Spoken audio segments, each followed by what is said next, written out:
Hello नमस्कार प्यारे साथियों, मैं सचिन पाल स्वागत करता हूं आपके अपने प्लेटफॉर्म नॉलेज की स्टोन पर। उम्मीद करता हूं कि आप सभी अच्छे होंगे और स्वस्थ होंगे और आपकी तैयारी भी बढ़िया चल रही होगी। देखो, जैसे आपको पता है कि ग्रुप डी के लिए यानी स्पेशल ग्रुप डी के लिए हमने मैथ की प्रैक्टिस सेट स्टार्ट कर दिए हैं और इससे पहले हमारे 5 प्रैक्टिस सेट हो भी चुके हैं। ये कौन सा है? छठा। ठीक है, क्योंकि आपको पता होगा कि 27 नवंबर से यानी जो 27 तारीख आ रही है, इससे ग्रुप डी के एग्जाम स्टार्ट हो जाएंगे। ठीक, और 16 जनवरी तक चलेंगे। तो आपके पास एक अच्छा चांस है जॉब लेने का, तो बिल्कुल भी लापरवाही मत बरतो और जब तक एग्जाम स्टार्ट नहीं हो जाते हमारी प्रैक्टिस सेट जारी रहेंगे। ठीक है, और शायद मैं प्लान कर रहा हूँ कि जो 27 तारीख से स्टार्ट है ना एग्जाम, तो उससे एक दिन पहले, ये एक दिन या 2 दिन पहले मैं मैराथन भी करवाऊँ। ठीक है, उसमें बहुत सारे मैं क्वेश्चन करवा दूंगा मैथ के, और वो सारे जो प्रीवियस ईयर है यानी जो एनटीपीसी में आए हैं, ठीक, जो एएलपी में आए हैं या जेई में आए हैं, तो सारे प्रीवियस ईयर में मतलब जो मैक्सिमम करवा दूं 2-3 घंटे में। ठीक है, जिससे कि आपको एक बूस्ट अप मिल जाए एग्जाम से पहले। ठीक, और अपना आप सुझाव भी दे सकते हैं कमेंट सेक्शन में। और देखो, आपको पता होगा इस सेट में मैं 20 क्वेश्चन करवाने वाला हूँ। ठीक है, हालांकि 25 क्वेश्चन आते हैं पर लेकिन 20 इज है ना फॉर यू, प्रैक्टिस सेट के लिए काफी है। अब देखो, करो सबसे पहले क्वेश्चन खुद। अब देखो, मैं सच बता रहा हूँ कि ग्रुप डी में सिलेक्शन लेना कोई ऐसा नहीं है कि बहुत ही कठिन काम है। ठीक है, मतलब अगर आप स्ट्रेटजी आपने सही तरीके से अपनाई होगी तो आप आसानी से सिलेक्शन ले जाओगे। अब मैं फिर बता दे रहा हूँ एक बार और कि मैथ और रीजनिंग, ठीक, मैथ में आते हैं 25 क्वेश्चन, ठीक है, रीजनिंग में आते हैं 30 क्वेश्चन। तो जो आपका टारगेट होना चाहिए ना, इन दोनों में कितने हो गए? 55 क्वेश्चन हो गए। ठीक है, यानी 55 नंबर के ही, तो 50 प्लस आप यहाँ लेकर के आ जाओ। तो इतना तो आपका टारगेट होना चाहिए, तभी आप सिलेक्शन तक पहुंच पाओगे। ठीक है, क्योंकि अब बचेगा क्या फिर आपके पास? जीएस एंड करंट अफेयर बचेगा। ठीक है, तो जीएस एंड करंट अफेयर के मिलाकर जो आते हैं वो 45 क्वेश्चन आते हैं, यानी 45 नंबर के। तो इसमें से आप लगभग 25 नंबर भी ले आए, 25 से 30, तो जो आपका मतलब स्कोर है 25 प्लस लेकर आने हैं आपको इसमें। ठीक, तो वो 80 के अप्रोक्स इतना आना चाहिए आपका एवरेज, मतलब टोटल स्कोर। जो फुल स्कोर है आपका 80 के आसपास आना चाहिए, तभी आप सिलेक्शन ले पाओगे। ठीक, नहीं तो भूल जाना अगर आप 50-60 मतलब अगर आप मॉक भी दे रहे होंगे, ठीक, अगर आपका 60 के आसपास स्कोर आ रहा है ना, तो मैं सच्चाई बता रहा हूँ, ठीक, कि बहुत दूर है आप सिलेक्शन से। इस बार ऐसा नहीं होगा कि 60 पर आपकी कट ऑफ लगेगी। देख लेना किसी भी जोन की, मेरे हिसाब से तो 60 नंबर के आसपास कट ऑफ नहीं लगेगी। ठीक है, 70 प्लस ही कट ऑफ लगेगी अब की बार। ओबीसी और जनरल की मैं बात कर रहा हूँ। ठीक, साथ में ईडब्ल्यूएस भी आप कंसिडर कर लेना। हालांकि एससी एसटी की तो एक बार को लग भी सकती है, लेकिन ओबीसी जनरल की तो भूल जाना। ठीक है, इसलिए आपका जो टारगेट होना चाहिए वो 80 तो होना ही चाहिए, तभी आप सेफ हो। तो इसलिए जो भी दिन आपके एग्जाम में बचे हैं, ठीक, तो इधर उधर की बातें, इधर उधर घूमना, शादी ब्याह अटेंड करना बिल्कुल भूल जाओ। मैं सच बता रहा हूँ, ठीक, ये चांस आपको दोबारा नहीं मिलेगा। दोबारा मिलेगा तो फिर 1-1.5 साल बाद मिलेगा, और जब तक कंपटीशन और बढ़ जाएगा। करो फर्स्ट क्वेश्चन। देखो, इसमें कह रहा है कि 2400 के 12% में क्या जोड़ा जाए जिससे योग 5400 के 18% के बराबर हो जाए। देखो, बिल्कुल आसान क्वेश्चन है। इसमें कह रहा है कि 2400 है, ठीक, ये इसके 12%, ये हो गया 12%। ठीक, इसमें क्या जोड़े? हमने मान लिया x जोड़ दिया, तो किसके बराबर हो जाना चाहिए? यानी जो 5400 है, ये हो गया 5400, इसके 18% के क्या हो जाए? बराबर हो जाए, ये इसका 18%। बस इसे सोल्व कर लो। देखो, 2 जीरो से 2 जीरो खत्म, 12 की मल्टीप्लाई करूंगा, 12 चौक 48 को 8 का हासिल 4, 12 दूनी 24 और 4 28। ठीक, प्लस x इक्वल टू, देखो यहाँ भी 2 जीरो से 2 जीरो खत्म, 18 चौक 72 को 2 का हासिल 7, 18 पंजे 90 और 7, 18 पंजे 90 नहीं होते, नहीं, हाँ ठीक है, 18 पंजे 90 और 7 97, तो यार 972। ठीक है, तो 972 में से जब 288 घटाएंगे यानी 12 में 60 जाएगा 4, ठीक, 16 में 60 जाएगा 8, ठीक, 8 में से 2 जाएगा 6, तो 684 है, ये रहा। यानी ऑप्शन जो सी है हमारा वो क्या है? सही है। बढ़े नेक्स्ट क्वेश्चन की तरफ। और देखो, मैं फिर बता रहा हूँ, ये सारे क्वेश्चन ऐसा नहीं कुछ नए क्वेश्चन है, सारे प्रीवियस ईयर हैं, यानी हाल ही में जो एनटीपीसी के एग्जाम हुए हैं या एएलपी के हुए हैं या जेई के हुए हैं, तो सारे क्वेश्चन मैंने वहीं से उठाए हैं। ठीक है, और देखो प्रैक्टिस सेट अगर मतलब अगर आप प्रैक्टिस कर रहे हो ना, अगर PYQ करोगे तो वो बेस्ट होता है सबसे। और ऐसे ही क्वेश्चन आपको एग्जाम में देखने को मिलेंगे, ऐसे नहीं कुछ वहां नहीं मिलते हैं, सब वही होते हैं जो PYQ हैं। करो सेकंड क्वेश्चन। इसमें कह रहा है कि एक आयत में लंबाई चौड़ाई की दोगुनी है, ठीक है, और आयत का परिमाप 48 सेंटीमीटर है, आयत का क्षेत्रफल क्या होगा? देखो आयत होगा आपका इस प्रकार, ठीक है। इसने बोला जो लंबाई है वो चौड़ाई की दोगुनी है, चौड़ाई अगर x माननी तो लंबाई क्या हो जाएगी 2x, ठीक है।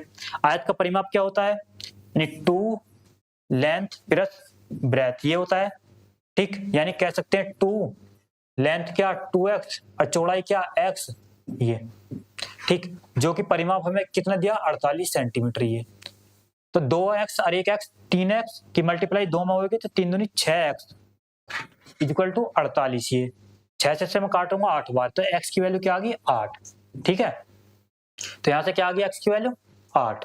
हमसे क्या पूछा है, क्षेत्रफल। आयत का क्षेत्रफल क्या होता है, लंबाई, देखो जो एरिया होता है वो क्या होता है लेंथ इंटू ब्रेथ, ठीक है।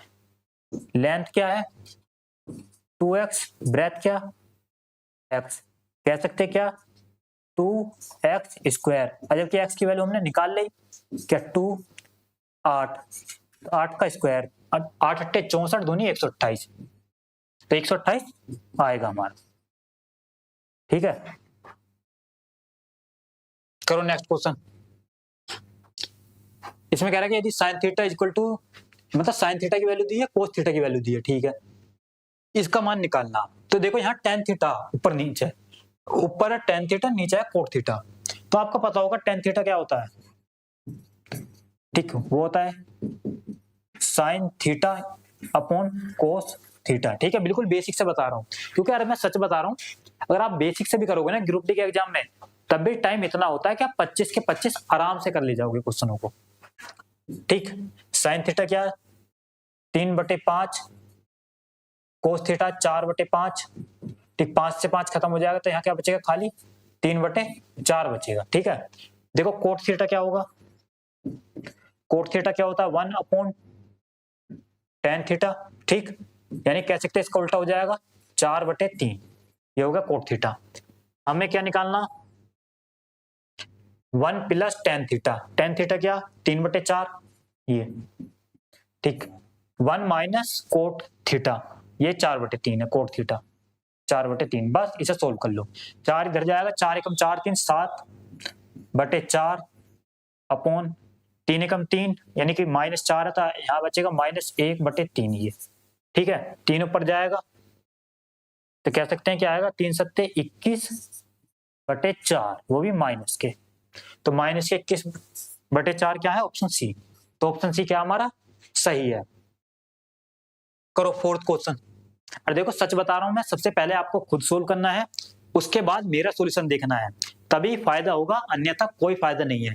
क्योंकि मैथ में आप जितना खुद से पेन चलाओगे, ठीक है, उतना ही फायदा होगा। और मैं अब मतलब मॉक ज्यादा से ज्यादा लगाया करो, क्योंकि अब एग्जाम नजदीक आ गया। अरे मतलब मैथ का आप चाहो तो सेक्शनल मॉक, यानी 1 से 2 मॉक तो दिन में अलग से मैथ का ही लगाओ आप, अगर आपका मैथ वीक है तो। देखो इस टाइप के क्वेश्चन को देखो कैसे कर सकते हैं, इसका सबसे बेस्ट मेथड है वैल्यू पुटिंग। अब मैं वैल्यू पुटिंग से करवाने वाला हूं।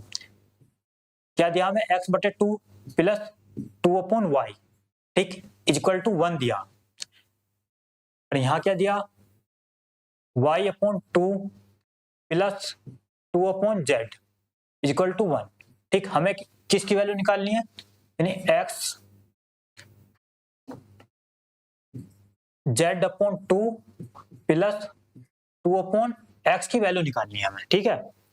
देखो आप देख सकते हैं x y और z, मतलब 3 हमारे पास वेरिएबल है, लेकिन इक्वेशन 2 है, 3 में से 2 जाएगा 1, यानी एक वेरिएबल की हम क्या वैल्यू पुट कर सकते हैं अपने पास से कुछ भी। देखो 0 तो हम नहीं कर सकते, क्योंकि 0 पुट करेंगे, मानो x की मैंने वैल्यू 0 पुट कर ली, तो यहाँ तो 2/0 इन्फिनेटिव बन जाएगा। हमेशा ध्यान रखना है जब भी वैल्यू पुट करोगे तो इन्फिनेटिव नहीं बनना चाहिए बस। तो इसका मतलब x की अगर हम 1 वैल्यू पुट करें, तो अगर हम यहाँ 1 पुट कर देंगे, यानी 1/2, ठीक, प्लस 2/y इक्वल टू 1, ठीक, 1/2 इधर जाएगा, माइनस का हो जाएगा, तो यहाँ से 2/y क्या आ जाएगा, 1 माइनस 1/2, ठीक है। ठीक, तो यहाँ से क्या आ जाएगा, 2/y, यानी कि 2 एकम 2 में से एक जाएगा 1/2, तो 1/2 आ जाएगा। ठीक, तो y की वैल्यू यहाँ से क्या निकली है, 2 दूनी 4, तो 4 आ गई y की वैल्यू। ठीक है जी, तो y की आ गई 4। और देखो y की मैं यहाँ पुट करूं, 4/2 प्लस 2/z इक्वल टू 1। ठीक है, 2 दूनी 4, 2 या 2/z इक्वल टू 1। ये इधर जाएगा, माइनस का 2 हो जाएगा, तो 1 माइनस 2 बचेगा -1, तो 2/z इक्वल टू -1। तो यहाँ से जो z की वैल्यू आएगी, z इधर चला जाएगा, यानी z की वैल्यू क्या आ जाएगी, -2। ठीक है, तो अब हमारे पास तीनों वेरिएबल का वैल्यू आ चुकी है, तो इसका मान हमें निकालना था, इसमें वैल्यू पुट कर सकते हैं। ठीक है, तो z क्या आया, -2, तो -2/2 प्लस 2/x, x क्या, देखो 1, ठीक 1, 2 से 2 कट जाएगा, यहाँ बचेगा -1, यहाँ बचा +2, तो ये क्या आया, 1 आया। तो 1 क्या हमारा आंसर, जो कि है ऑप्शन बी। तो ऑप्शन बी क्या हमारा सही है। ठीक है, देखो मैंने बेसिक से एक्सप्लेन किया है, इसलिए इसमें टाइम लगा है, नहीं तो ये क्वेश्चन 25 से 30 सेकंड में हो जाएगा। ठीक है, करो 5वां क्वेश्चन। इसमें कह रहा है कि एक ट्रेन स्टेशन ए से स्टेशन बी की ओर 50 किलोमीटर प्रति घंटा की चाल से चलती है। आधे घंटे के बाद दूसरी ट्रेन स्टेशन बी से स्टेशन ए की ओर 150 किलोमीटर प्रति घंटा की चाल से चलती है। स्टेशनों के बीच की दूरी 725 किलोमीटर है। स्टेशन ए से उस बिंदु की दूरी जहां दोनों ट्रेनें मिलनी है। ठीक है जी, एक बार खुद करके देखो, फिर मैं बताता हूँ इसका सबसे बेस्ट मेथड। देखो आप इसे 20 सेकंड में कर दोगे इस क्वेश्चन को। ठीक है, इसमें देखो समझाने वाली बात क्या है भी बताऊंगा, थोड़ा ध्यानपूर्वक समझना। 2 स्टेशन है, एक ए एक बी। ठीक है, तो इनके जो बीच की दूरी है वो कितनी है, 725, यही बोला गिरा, तो 725 क्या है, डिस्टेंस। ठीक है, तो जो एक ट्रेन ए से चलेगी उसकी स्पीड है 50, यानी यहां से जो ट्रेन चलेगी उसकी स्पीड है 50, और जो बी से चलेगी उसकी स्पीड है 150। ठीक है जी, आधे घंटे के बाद दूसरी ट्रेन चली, मतलब पहले ए चली आधे घंटे तक, तो सिंपल सी बात है, जब 50 किलोमीटर प्रति घंटा उसकी स्पीड है, यानी कि 1 घंटे में वो 50 किलोमीटर जाती है, तो आधे घंटे में 25 किलोमीटर जाएगी। इसका मतलब जब उसने आधे घंटे ट्रेवल कर लिया, माने यहां तक गई, तो उसने 25 किलोमीटर चल लिया, 25। ठीक, जब बी स्टार्ट करेगी, यानी कि फिर यहां से यहां तक की जो, मतलब ये वाली यहां से जब ट्रेन स्टार्ट करेगी, यहां से बराबर यानी कि सेम समय पर स्टार्ट करेंगी चलना। ठीक, तो इसका मतलब ये जो डिस्टेंस बची, ये बची 700, यानी इतनी। ठीक, तो जो 700 को जब ये कवर करेंगी, इसकी स्पीड 50 है, इसकी 150 है, तो इनकी जो रिलेटिव स्पीड है वो क्या हो जाएगी, दोनों ये इधर को चल रही है, ये इधर को चल रही है, तो स्पीड क्या हो जाएगी, जुड़ जाएगी। ठीक, तो 150 और 50 200, तो 200 होगी स्पीड, डिस्टेंस होगी हमारी 700। ठीक, तो ये होगी 700 डिस्टेंस, स्पीड कितनी होगी 200, तो यहां से क्या आ जाएगा, टाइम आ जाएगा। ठीक है, टाइम क्या होगा, डिस्टेंस अपॉन स्पीड, तो यहां से क्या आएगा, 7/2 टाइम, तो 7/2 को हम कह सकते हैं 3.5 आवर। ठीक है, तो इतने घंटे लग रहे हैं उसे। ठीक, लेकिन हमें बतानी है दूरी, स्टेशन ए से बिंदु की दूरी जहां दोनों ट्रेनें मिलेंगी।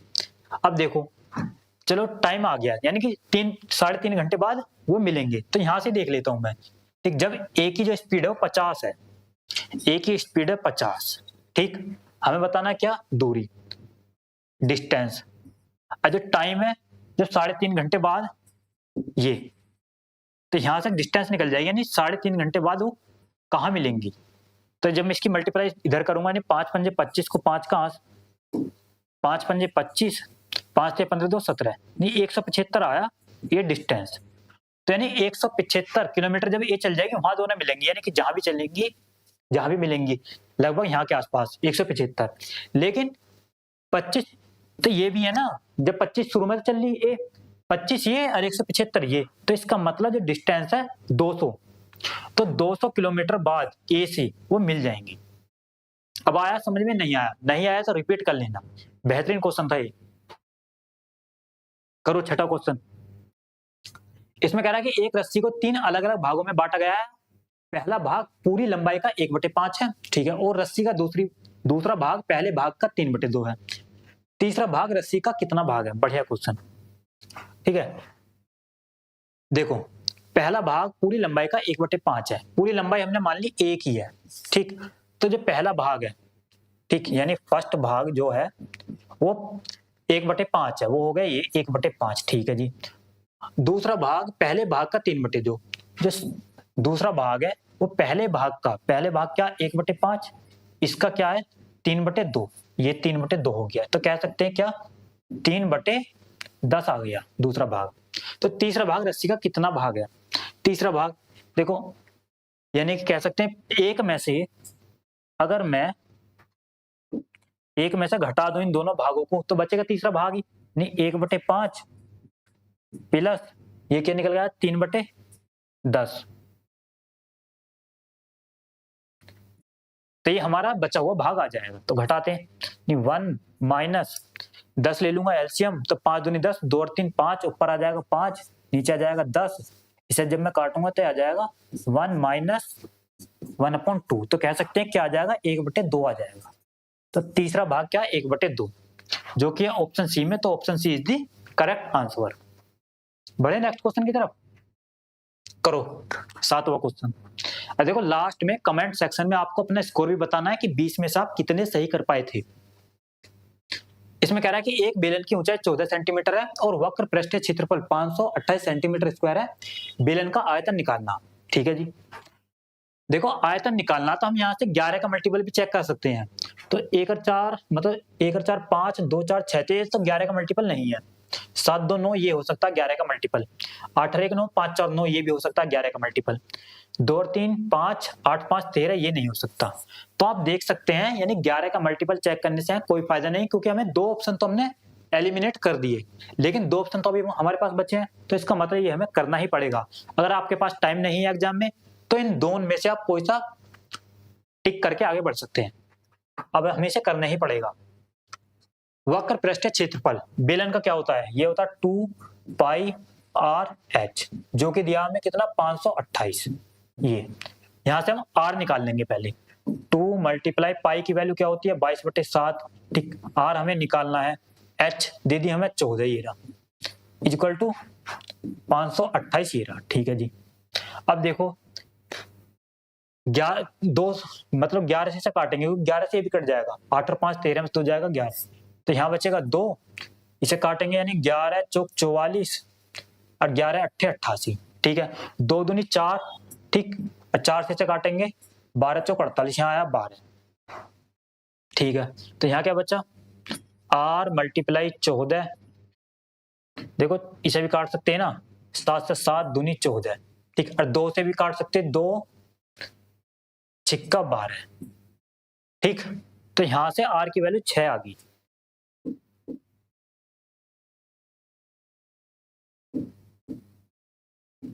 ठीक है।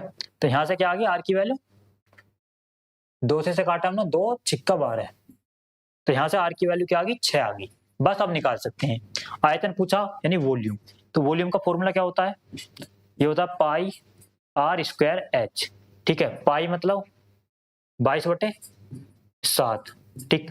r का स्क्वायर है 6 का स्क्वायर 36, h हमें 14 दी है, ठीक। 7 दूनी 14, ठीक। मल्टीप्लाई करनी ही पड़ेगी हमें, 36 दूनी 72 दूनी 144 की, यानी 11 की मल्टीप्लाई करनी पड़ेगी हमें 144 में, ठीक। तो करेंगे 11 चौक 44 को 4 का 4 आना चाहिए लास्ट में, देखो इसमें आ रहा, तो ऑप्शन सी हमारा क्या हो जाएगा, सही हो जाएगा। कर भी लेते हैं 11 चौक 44, 11 चौक 44 में 4 जोड़ेंगे, 48 को 8 कहां से 4, 11 कम 11 4 15, तो क्या आया 15 84, ये रहा, ठीक है। बढ़े नेक्स्ट क्वेश्चन की तरफ। बताना कि मेरी स्पीड भी कैसी है, मतलब इस प्रैक्टिस सेट में आप देख रहे होगे बिल्कुल मैं स्लो यानी आराम से आपको बता रहा हूं हर चीज को। इसमें कह रहा है कि 50 लड़कियों और 70 लड़कों की एक कक्षा ने एक संगीत कार्यक्रम प्रायोजित किया, ठीक है। यदि 40% लड़कियां और 50% लड़के भाग लेते हैं, उत्तर दीजिए कि कक्षा के लगभग कितने प्रतिशत ने कार्यक्रम में भाग लिया। देखो कुछ नहीं है, एलिगेशन का क्वेश्चन है, आप इसे सिंपल एलिगेशन से कर सकते हैं। हमें दिए बॉयज एंड गर्ल्स, ठीक, यानी 50 हैं लड़के और 70 हैं लड़कियां। ये देखो एग्जैक्ट वैल्यू की जरूरत भी नहीं है, इनका रेशो से भी काम चल जाएगा। तो अगर मैं 0 से 0 खत्म कर दूंगा, 5 और 7 का रेशो है हमारे पास, ठीक। अब इसने क्या बोला है, यदि 40% लड़के और 50% लड़के, ठीक, तो लड़के कितने 50%, लड़के कितनी है 40%। आप इसे एवरेज से कर सकते हो, तो हमें ओवरऑल बताना, ओवरऑल परसेंटेज। तो इसे तो आप एवरेज से कर लोगे। देखो 5 पंजे 25 यानी 250% प्लस 7 चौक 28 280% अपोन में 7 और 5 12, बस इन्हें जोड़ेंगे। देखो यानी 1 0 तो आएगी, 8 और 5 13 को 3 का हासिल 1, 2 2 4 1 5 530 अपोन 12, इतना परसेंटेज। चलो इसे काट लेते हैं। 12 चौक 48, ठीक है, और फिर 12 चौक 48, तो 44 पॉइंट करके कुछ आएगा, जो कि दिया है ऑप्शन बी में। तो ऑप्शन बी क्या हमारा सही है, ठीक है। पॉइंट में आएगी वैल्यू, इस बात का ध्यान रखना। बढ़े नेक्स्ट क्वेश्चन की तरह। देखो 7 चौक 28 5 पंजे 25 यानी 8 5 13, तो वही आएगा 2, ठीक है। करो नेक्स्ट क्वेश्चन। इसमें कह रहा है कि 5 मतलब ये ट्रिग्नोमेट्रिक क्वेश्चन है, देखो थोड़ा ध्यान समझना है।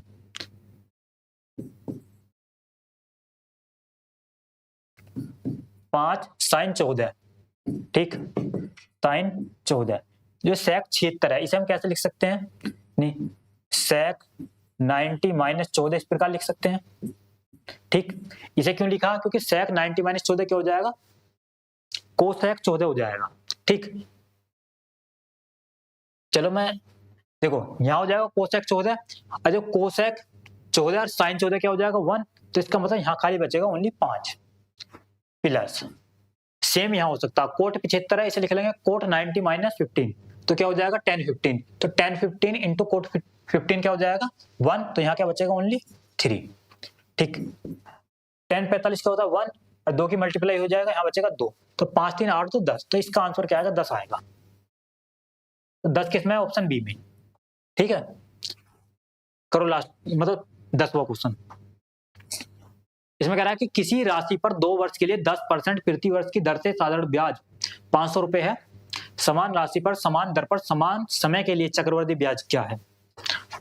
देखो 10% प्रति वर्ष, 2 वर्ष का जब साधारण ब्याज निकालेंगे तो 10 और 10 20, तो जो सिंपल इंटरेस्ट है वो तो हो गया 20%, तो हमें 20% की वैल्यू दी है 500, ये ठीक 500, ये जो दी है 20% की वैल्यू। हमें बताना समान दर पर समान समय के लिए चक्रवृद्धि ब्याज क्या होगा। देखो चक्रवृद्धि ब्याज अगर 10% के हिसाब से देखेंगे हम तो क्या आ जाएगा 21% आएगा, ठीक। निकाल भी सकते हैं आप इस प्रकार 10 प्लस 10 प्लस 10 इंटू 10 अपॉन 100, ठीक। तो 10 और 10 20, यहाँ क्या आ जाएगा 1, तो 20 और 1 21, तो क्या है सीआई यानी कंपाउंड इंटरेस्ट। तो कंपाउंड इंटरेस्ट आया 21%, तो हमें 21% की ही वैल्यू बतानी है।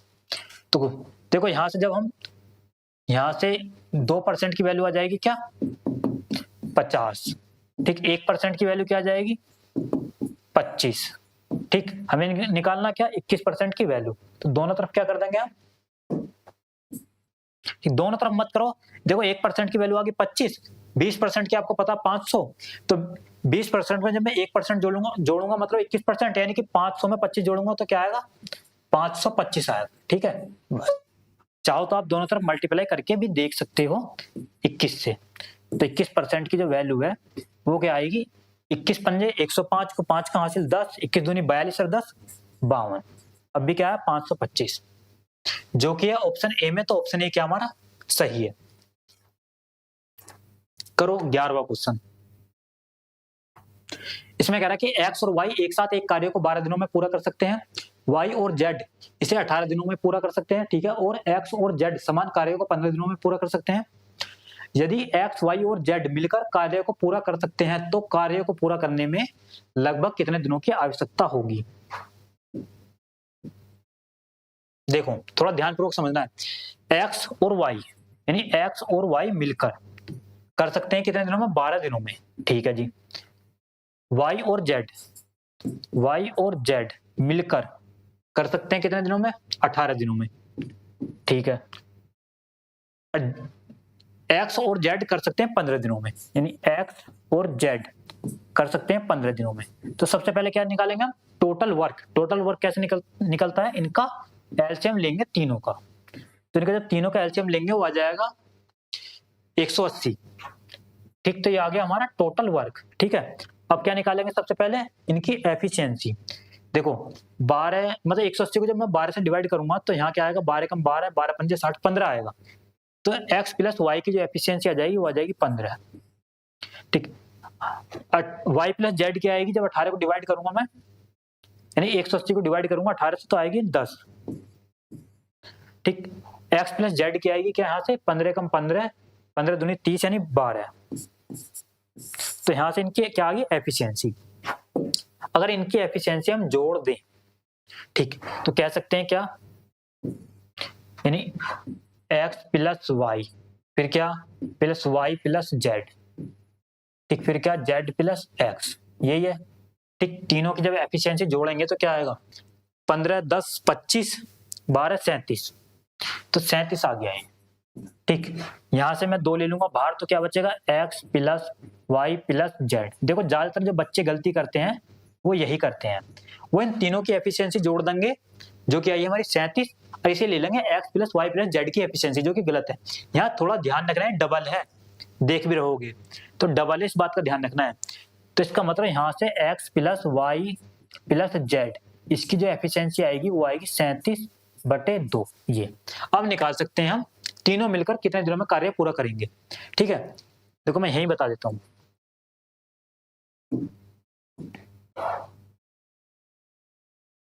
देखो टोटल वर्क है हमारा 180 और तीनों की एफिशिएंसी कितनी है? 37/2। ठीक, 2 जाएगा ऊपर, ठीक, 2 जाएगा ऊपर तो हो जाएगा 360। तो 360/37, ठीक, ये आना चाहिए। ठीक, यहाँ हमारे एग्जैक्ट वैल्यू है। तो इसे 37 से अगर मैं काटूंगा 370 तो हो जाएगा ज्यादा, तो 9 पॉइंट कुछ करके आएगा, यानी लगभग 10 के बराबर आएगा। तो कह सकते हैं 9 पॉइंट करके कुछ आएगा। ठीक, तो अप्रोक्स जो वैल्यू आएगी हमारी 10 कह सकते हैं। तो 10 यानी ये ऑप्शन डी। तो ऑप्शन डी क्या हमारा सही है। समझ में आया या नहीं ये बताना है आपको। करो 12वां क्वेश्चन। इसमें कह रहा है कि एक आदमी ने 10,000 में एक बैल और एक गाड़ी खरीदी। उसने बैल को 30% लाभ पर और गाड़ी को 20% हानि पर बेचा, जिससे उसे कुल मिलाकर 2% का लाभ हुआ। बैल की कीमत ज्ञात कीजिए। देखो बैल को मान लिया बी, गाड़ी को मान लिया जी। ठीक, मिलाकर जो कीमत है वो है 10,000, ये रही। ठीक है जी। अब देखो उसने बैल को 30% लाभ पर, यानी बैल को 30% लाभ पर, इसे 30% के लाभ पर बेचा। ठीक है, गाड़ी को 20% हानि पर, इसका मतलब माइनस, तो इसे 20% हानि पर गाड़ी को, तो ओवरऑल उसे क्या हुआ? 2% का लाभ हुआ ओवरऑल, यानी बी प्लस जी पर उसे क्या हुआ? 2% का लाभ। ठीक है, तो यहां से ये बनेगी इक्वेशन। अब इसे सोल्व कर सकते हैं। देखो परसेंटेज यहाँ भी है, यहाँ भी है और यहाँ भी है, तो यहाँ कॉमन आके मतलब खत्म हो जाएगा। ये परसेंटेज से परसेंटेज हम खत्म कर सकते हैं। यहाँ बचेगा खाली क्या? 30 बी माइनस 20 जी। ठीक, 2 की अंदर अगर मैं मल्टीप्लाई कर लूंगा, मत करो रहने दो, बी प्लस जी, यहाँ 2 से भी काट सकते हैं, ये 10 बार, ये 15 बार, तो कह सकते हैं क्या बचेगा? यहाँ 15 बी माइनस 10 जी, यहाँ क्या बचा? बी प्लस जी। देखो बी आएगा इधर तो 15 में से एक जाएगा 14 बी, 10 जाएगा इधर तो 10 रहे 11 जी, तो 11 जी। तो यहां से हम बैल और गाड़ी, ठीक, बैल और गाड़ी का क्या निकाल सकते हैं? रेशो निकाल सकते हैं, जो कि आएगा 11/14, ये आ गया। अब देखो मिलाकर जो कीमत है वो है 10,000। ठीक, तो कह सकते हैं जब इन्हें मिलाएंगे क्या आएगा? 11 और 14 25, यानी 25 की जो वैल्यू है वो है 10,000। हमसे क्या पूछा है, बैल की कीमत यानी बी की वैल्यू बतानी है। बी क्या 11 है, तो 11 की वैल्यू बतानी है। 25 से अगर मैं काटूंगा 25 चौका 100, यहाँ से 1 की वैल्यू आएगी 400। हमें बतानी है 11 की वैल्यू, तो दोनों तरफ क्या करेंगे 11 से मल्टीप्लाई। ठीक, तो यहाँ से 11 की जो वैल्यू आएगी 11 चौक 44, तो 4400 आ जाएगी। तो 4400 किस में दिया है, ऑप्शन बी में, तो option B is the correct answer. आप देखो यहाँ से भी डायरेक्ट कर सकते थे, अगर आपके पास टाइम नहीं है। आप देख सकते हैं जो बी है वो 11 रेशो है, तो 11 का मल्टीपल ही होगा हमारा आंसर। और 11 का मल्टीपल आप देख सकते हैं ओनली एक ऑप्शन है, वो भी बी, तो इसका मतलब बी ही हमारा सही होगा। करो 13वां क्वेश्चन। देखो ये क्वेश्चन है रिकरिंग डेसिमल का। एक्स की जो वैल्यू है हमें दी है 0.7313131 डॉट डॉट करके इस प्रकार। तो इसे हम क्या लिख सकते हैं, इसे लिख सकते हैं x इक्वल टू 0.731 और इसके ऊपर लगा दें बार, क्योंकि 3131 ही रिपीट हो रहा है हमारा बार बार। देखो इस टाइप के क्वेश्चन अब थोड़ा ध्यानपूर्वक समझना कैसे करते हैं। तो यहाँ से जो x की वैल्यू हम इसे लिख सकते हैं, पहले पूरा लिखेंगे इसे यानी 731, इसमें से घटाएंगे क्या, जितने के ऊपर क्या है, यानी जितने के ऊपर हमारा बार नहीं है, तो 7। ठीक, अब देखो जितने के ऊपर बार है उतनी बार लिखेंगे हम 9, और जितने के ऊपर बार नहीं है इतने बार लगाएंगे हम 0। इस प्रकार लिखते हैं। तो 731 में से जब 7 घटाएंगे तो बचेगा 724 और अपॉन 990। देखो ये रहा ऑप्शन बी में, तो option B is the correct answer. समझ में आया नहीं आया? ठीक है, दोबारा बता देता हूँ। अगर कोई भी क्वेश्चन इस प्रकार है जैसे 0.231, ठीक है, चलो इसके ऊपर ही बार है, तो इसे कैसे करते हैं हम, यानी फ्रैक्शन में जो चेंज करेंगे किस प्रकार करेंगे, पहले लिखेंगे पूरी संख्या, पूरी लिख ली। अब जिस संख्या के ऊपर बार नहीं है उसे लिखेंगे ये 2, फिर अपॉन जितनी संख्या के ऊपर बार है उतनी बार लगाएंगे 9, ठीक, और जितनी संख्या के ऊपर बार नहीं है उतनी बार लगाएंगे 0। बस इस प्रकार अब इसे सोल्व कर लो। और मान लो ऐसा कोई संख्या होती जैसे 725, इस पूरी संख्या के ऊपर ही बार है, तब क्या करते, देखो पहले पूरी संख्या लिखेंगे, ठीक, यानी 725 ये, ठीक, और अपॉन, अब देखो माइनस करने की कुछ जरूरत ही नहीं है क्योंकि कोई संख्या ऐसी है ही नहीं जिसके ऊपर बार नहीं है, और अपॉन जितनी संख्या के ऊपर बार है इतनी बार क्या लगाएंगे 9, ठीक, अब 0 लगाने की जरूरत ही नहीं क्योंकि संख्या है ही नहीं जिसके ऊपर बार नहीं है, तो यही आ जाएगा इसका आंसर। करो 14वां क्वेश्चन। इसमें कह रहा है कि एक बेईमान दुकानदार अपने सामान को लागत मूल्य पर बेचने का दिखावा करता है, लेकिन वह एक नकली बाट का इस्तेमाल करता है जिस पर 984 ग्राम अंकित है। वास्तव में इसका वजन बहुत कम है। इस छोटे बाट का उपयोग करके दुकानदार वास्तव में 23% का लाभ कमाता है। उपयोग किए गए बाट का वास्तविक माप ज्ञात कीजिए। देखो अगर आप पर नहीं आते इस टाइप का क्वेश्चन, थोड़ा ध्यानपूर्वक समझना है। इसने बोला है कि जो बाट पर लिखा है वो लिखा है 984 ग्राम, लेकिन रियल में वो कम वजन का है। लिखा 984 ग्राम से, लेकिन है कम वजन का, तो बेईमानी कर रहा है यहाँ पर। लेकिन वो जो कह रहा है कि मैं लागत मूल्य पर अपनी वस्तु को बेच रहा हूं, तो इसका मतलब कह सकते हैं आप, यानी x ग्राम रियल में वो तोल रहा है, ठीक, और जो उस पर लिखा है वो 984 ग्राम लिखा है, ठीक है जी। उसे जो लाभ हो रहा है वो 23% का हो रहा है, मतलब कह सकते हैं जो 100 की चीज है वो एक्चुअल में 123 की बिक रहा है, ठीक है। तो इसका मतलब 123 की वैल्यू है 984 ग्राम, हमें 100 की वैल्यू बतानी है, यही तो हुआ, ठीक। देखो सीधा सीधा हमें पता पड़ रहा है 8 का मल्टीपल है ये, 8 या 24 को 4 कहां से 2, 8 दूनी 16, 17 18 को 8 कहां से 1, 8 एकम 8 और 9, ठीक। अच्छा 100 की मल्टीप्लाई मैं 8 में करूंगा, ठीक, तो यहां से क्या आएगा 800 आ जाएगा। तो इसका मतलब वो 800 ग्राम वजन तोल रहा है। तो 800 किस में दिया, ऑप्शन ए में, तो ऑप्शन ए क्या हो जाएगा हमारा, सही हो जाएगा। समझ में आया नहीं? 10 सेकंड का क्वेश्चन है, 10 सेकंड का ओनली। करो 15वां। देखो इसमें कह रहा है कि एक दुकानदार अपने ग्राहकों को छूट की 3 योजनाएं प्रदान करता है। निम्नलिखित में से कौन सी योजना न्यूनतम छूट प्रतिशत दिलाएगी? बेहतरीन क्वेश्चन है। पहले आप एक बार खुद करके देखो, फिर मेरा सॉल्यूशन देखना है। देखो 3 योजना दी है, तीनों में से बताना है कि सबसे कम छूट किसमें है। देखो इसमें दो क्रमिक छूट है, यानी कि दो सक्सेसिव डिस्काउंट है, 24% का और 27% का। तो सक्सेसिव कैसे निकालते हैं, यानी कि 24 प्लस 27 माइनस 24 इंटू 27 अपॉन 2, ठीक है। तो यहां से जब हम इसे सोल्व करेंगे तो 24 और 27 यानी 7 4 11 को एक का हासिल 1, 2 2 4 1 5, तो यह आया 51, ठीक है। माइनस 24 की मल्टीप्लाई करूंगा इसमें, यानी 27 दूनी 54, फिर 12 की मल्टीप्लाई करनी पड़ेगी, यानी 12 चौक 48 को 8 का हासिल 4, 12 पंजे 60 4 64, ये आएगा 648। नीचे 2 जीरो तो यहाँ आएगा, ये आएगा क्या 6.48, ठीक। इसमें से घटाएंगे, यानी 51 में से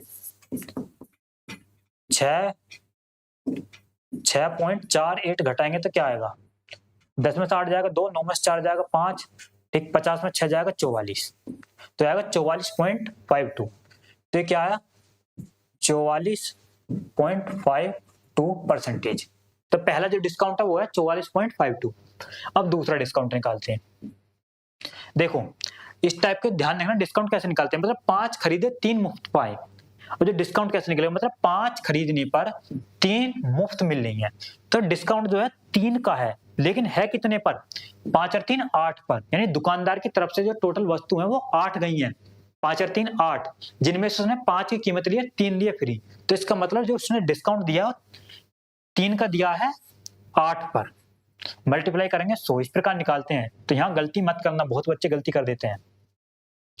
यानी 3 का डिस्काउंट है 8 पर, मल्टीप्लाई करेंगे 100 से, तो यानी कि इसे कह सकते हैं ये क्या आएगा 37.5 आ जाएगा, 37.5%। दूसरा डिस्काउंट आ गया ये। अब हम बात करते हैं देखो तीसरे डिस्काउंट की। इसमें कह रहा है कि 6 खरीदे और 10 पाए, मतलब 6 खरीदने पर 10 पाए, मतलब 4 फ्री मिल रही है 10 खरीदने पर। तो 4 का डिस्काउंट है 10 पर, मल्टीप्लाई 100, ठीक। तो यहां से क्या आएगा 40%। तो तीसरा जो डिस्काउंट है वो आया 40%। इसने पूछा सबसे कम न्यूनतम छूट प्रतिशत दिलाएगी, सबसे कम छूट तो कौन सा है, एक में 44.52, एक में 37.5, एक में 40 है। तो सबसे कम तो यही है 37 वाला, यानी ऑप्शन बी, यानी ये रहा सेकंड। तो option D is the correct answer. मतलब इसमें आप तीनों प्रकार के डिस्काउंट भी सीख गए। करो सोल्व क्वेश्चन। इसमें कह रहा है कि 3 परिवारों की कुल आय 72,000 है, उनके व्यय क्रम से 80%, 85% और 75% है। यदि बचत का अनुपात हमें दिया 8:9:20, तो दूसरे परिवार की आय। देखो ये भी बेहतरीन क्वेश्चन है। हमें तीनों का बचत का अनुपात दिया है, यानी सेविंग का रेशो दिया तीनों का, क्या 8:9:20, ठीक है। अब देखो थोड़ा ध्यानपूर्वक समझना है, तीनों का वी है 80%, 85% और 75% है, ठीक है। तो इनका जो बचत होगा वो कितना होगा, यानी जब 80% खर्चा तो बचत होगा इसका 20%। अगर मैं सेविंग का परसेंट निकालूं तो इसका 20%, ठीक। दूसरे का क्या आएगा 15%, तीसरे का आएगा 100 में से 75 घटाऊंगा यानी 25%। ये है इनका बचत का रेशो, ठीक। और जबकि सेविंग दी है इतनी 8, तो मतलब कह सकता हूं अगर जैसे इनकम है, ये इनकम का जब मैं सेविंग इसकी 20% है, 20%, तो ये किसके बराबर है 8 रेशो के बराबर है। तो यहां से अगर मैं इनकम निकालूंगा तो क्या आएगी 8/20% नीचे आ जाएगा, तो यहां से इनकम निकल जाएगी इस प्रकार। मैंने बिल्कुल बेसिक से बताया। तो यहां से हम इनकम का क्या निकालेंगे रेशो। तो जब इनकम का रेशो निकालेंगे हम तो क्या आएगा, यानी कि जो सेविंग का रेशो हमें दिया है ये 8:9:20, इसको डिवाइड कर देंगे जो इनका सेविंग का परसेंटेज है, 20%, ठीक, यहाँ 15%, यहाँ 25%। देखो परसेंट से परसेंट खत्म हो जाएगी तीनों के नीचे, ठीक है। और ये 20, 15, 25 यानी 5 से खत्म हो जाएगा, यानी 5 चौक 20, 5 तिया 15, 5 पंजे 25, ठीक है। देखो 4 से काट सकते हैं, 4 दूनी 8, 3 तिया 9 और 5 चौक 20। तो यहां से क्या आया इनकम का रेशो 2:3:4। ठीक है, तो यह है इनकम का रेशो। लेकिन हमें बताना क्या, हमें तो इनकम का रेशो नहीं बताना, हमें बताना आय इनकम किसकी, वो भी दूसरे परिवार की। तो टोटल इनकम क्या बैठी, 2 और 3 5 4 9, तो 9 है टोटल इनकम। ठीक है, तो 9, जो कि 9 की वैल्यू कितनी है, ये रही 72,000। 72,000। तो यहां से जब 1 की वैल्यू निकालेंगे तो 9 8 72, तो यहां से 8,000 1 की वैल्यू आ गई। तो हमें बतानी है दूसरे परिवार की आय। दूसरे परिवार की आय है 3 रेशो, तो 3 की वैल्यू निकालनी है, तो दोनों तरफ 3 से जब मल्टीप्लाई करेंगे 3 8 24, तो 24,000 आ जाएगी। तो 24,000 किस में दिया है, ऑप्शन डी में, तो option D is the correct answer. ठीक है, बिल्कुल मैंने बेसिक से मतलब इसका कंसेप्ट भी बता दिया मैंने, कंसेप्ट। करो 17वां क्वेश्चन। इसमें कह रहा है कि दो संख्याएं 3:5 के अनुपात में है, यदि प्रत्येक में से 13 घटा दिया जाए तो नई संख्याएं 10:21 के अनुपात में होंगी। यदि प्रत्येक मूल संख्या में 15 जोड़ दिया जाए तो अनुपात क्या बनेगा।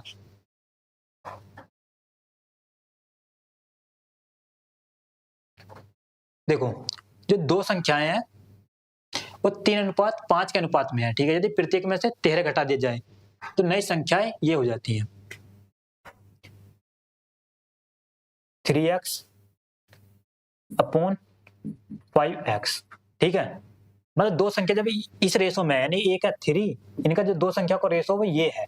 ठीक, तो हमने दो संख्या को क्या मान ली, 3x और 5x मान ली। ठीक है, अब ये क्या कर रहा है, प्रत्येक में से अगर 13 घटा दें, ठीक, यानी 3x में से हमने घटाया 13, ठीक, सेम 5x में से हमने क्या घटाया 13, तो जो उनका अनुपात है वो हो जाता है 10:21, बिल्कुल बेसिक से। अगर प्रत्येक मूल संख्या में 15 जोड़ दिया जाए तो अनुपात क्या बनेगा। तो यहां से सबसे पहले क्या करेंगे, हम x की वैल्यू निकाल लो। देखो 21 की मल्टीप्लाई इधर करेंगे तो 21 थी 63x, ठीक, इसमें करेंगे 13 में, यानी 21 थी 63 को 3 का हासिल 6, 21 एकम 21, 6 27, 10 की करूंगा 10 पंजे 50x, ठीक, माइनस 130, इधर 63x है, इधर 50x है, इधर आएगा तो ये बचेगा क्या 13x, ये जाएगा इधर, तो 273 में से 130 जब जाएंगे तो 3 में से 0 जाएगी 3, 7 में से 3 जाएगा 4, 2 में से 1 जाएगा 1, तो आया 143। तो यहाँ से x की वैल्यू क्या आएगी, 13 से कट जाएगा, 13 एकम 13 और 13 एकम 13, तो यहाँ से आया x की वैल्यू आई 11। ठीक है, ये कलर आपको चमक भी रहा है नहीं।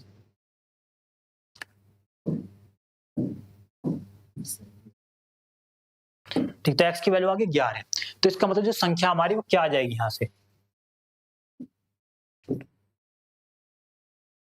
तो 3 की मल्टीप्लाई 11 में करूंगा, 11 थी 33 और 11 पंजे 55, तो ये हमारी संख्या है। इनमें अगर 15 जोड़ दिया जाए तो अनुपात क्या बनेगा। ठीक, तो बस ऐसा कर दो, यानी 33 में क्या जोड़ेंगे 15 और सेम 55 में क्या जोड़ेंगे 15, तो 33 और 15 48, 55 और 15 70, कट जाएगा, ये कट जाएगा, 2 से कट जाएगा, यानी 24 दूनी 48 और 35 दूनी 70, तो क्या आया 24:35, जो कि ऑप्शन ए में, तो ऑप्शन ए क्या हमारा सही है। बढ़े नेक्स्ट क्वेश्चन की तरफ, करो।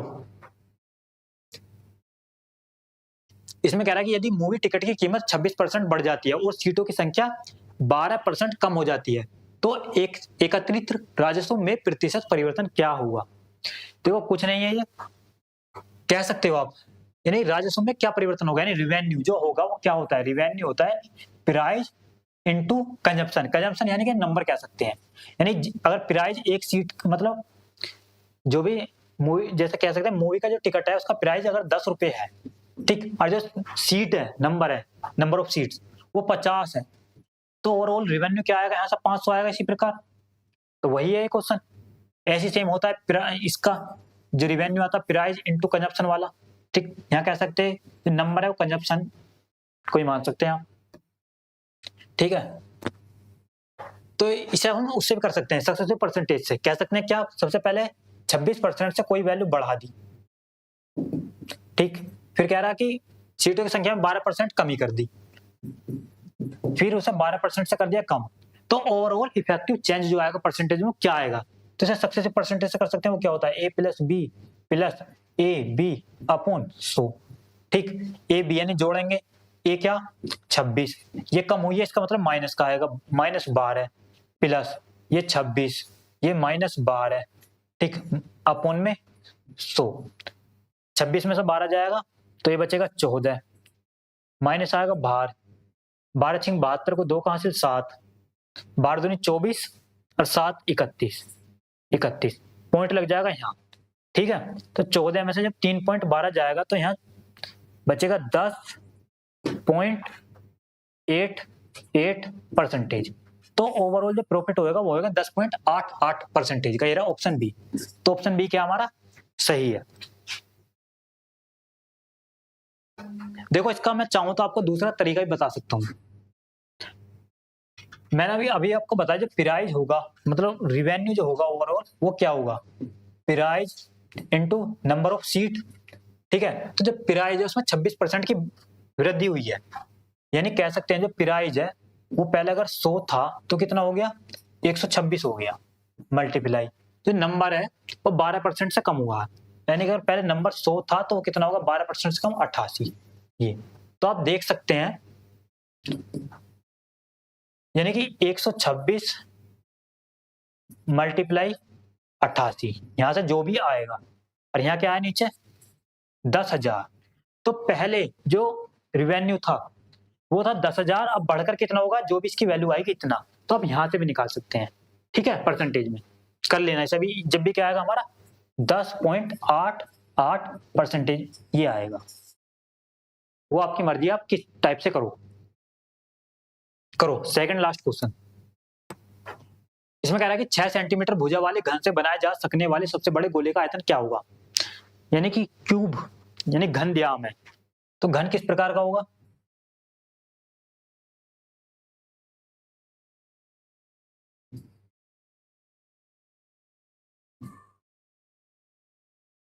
तो इस प्रकार का होगा हमारा घन। तो ये भी 6 होगी इसकी, ये भी 6 होगी और ये भी 6 होगी। ठीक है, इसमें बनाए जा सकने वाले सबसे बड़ा गोला, तो सबसे बड़ा जो गोला बनेगा इसमें वो किस प्रकार बनेगा, देखो वो इन चारों भुजा से लग कर जाएगा, इनसे इस प्रकार बनेगा। तो इसका मतलब ये जो इसका डायमीटर व्यास वो क्या होगा, यही होगा 6 के बराबर।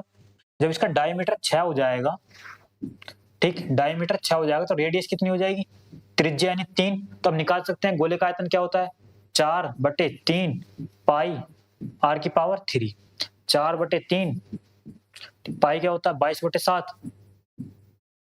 ठीक, r की पावर 3, r क्या 3, 3 की पावर 3 मतलब 27, 3 से अगर मैं इसे काटूंगा 9 बार, ठीक, 22 चौक 88, तो 88 मल्टीप्लाई 9 अपॉन में 7, 9 की मल्टीप्लाई करता हूँ, 9 अट्ठे 72 को 2 का हासिल 7, 9 अट्ठे 72 और 7 79 और अपॉन 7, 7 से अगर मैं इसे डिवाइड करूंगा 7 एकम 7, 7 एकम 7 2 9, 7 या 21, तो 113 पॉइंट करके कुछ आएगा। तो ये रहा ऑप्शन बी क्या हमारा सही है, 113.14। करो लास्ट क्वेश्चन, यह हमारा लास्ट क्वेश्चन है इस सेट का। इसमें कह रहा है कि क्रमशः 80 किलोमीटर प्रति घंटा और 120 किलोमीटर प्रति घंटा की गति वाली 2 ट्रेनें 500 किलोमीटर दूर है और एक दूसरे के आमने सामने हैं। पार करने से 10 मिनट पहले उनके बीच की दूरी ज्ञात कीजिए। बेहतरीन क्वेश्चन है, एक बार खुद करके देखो। देखो ये भी क्वेश्चन 20 सेकंड का ही है, करके देखो एक बार खुद।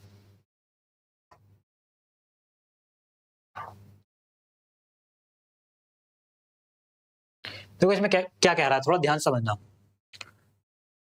80 की स्पीड है, 120 की स्पीड है, 2 ट्रेन 500 किलोमीटर दूर पर है, मतलब 2 ट्रेन है जिनके बीच का डिस्टेंस है 500 किलोमीटर।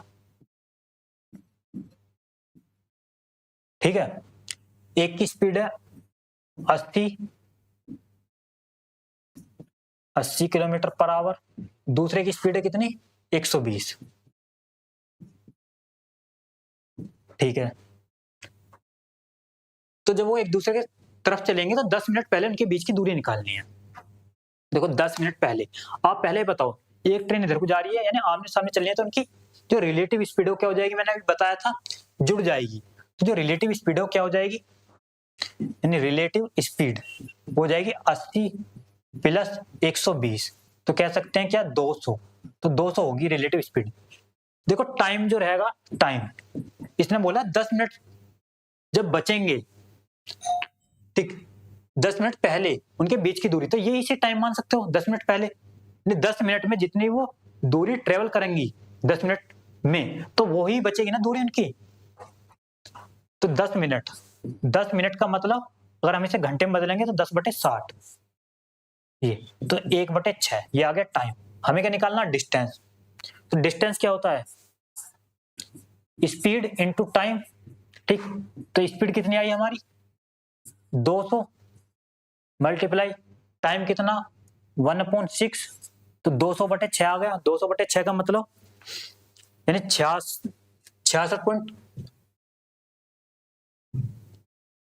देखो ऑप्शन गलत है यहाँ, ये क्या है 200/6, ठीक, 200/6 का मतलब 100/3 यानी ना, ऑप्शन ठीक है, हाँ सॉरी, तो ये आएगा 33.33 किलोमीटर, ये आएगा, तो 33.33 किलोमीटर है, ये रहा ऑप्शन बी में। तो ऑप्शन बी क्या हमारा सही है। समझ में आया नहीं, ये भी 20 सेकंड का ही क्वेश्चन था, ठीक है। अब बताना वीडियो आपको कैसी लगी है, ठीक, अगर आपको कुछ समझ में नहीं आया तो वीडियो को रिपीट कर लिया करो, ऐसी कोई बड़ी बात नहीं है। मैं जो समझाता हूँ बहुत ही इजी वे में समझाता हूँ, मेरा मकसद भी यही रहता है कि कोई भी एस्पिरेंट कितना भी वीक हो मैथ में, उसके समझ में आना चाहिए, ठीक है। ऐसा नहीं है कि जो अच्छे बच्चे पढ़ने में उनके ही समझ में आए, नहीं, फिर फायदे क्या है पढ़ाने का, ठीक, आप खुद भी कर सकते हो सवाल तो, ठीक है। और मैं आशा करता हूँ कि आप पेपर में अच्छे से अच्छा करोगे और सिलेक्शन भी लोगे, ठीक है। तो बताना वीडियो कैसे लगी। थैंक यू दोस्तों।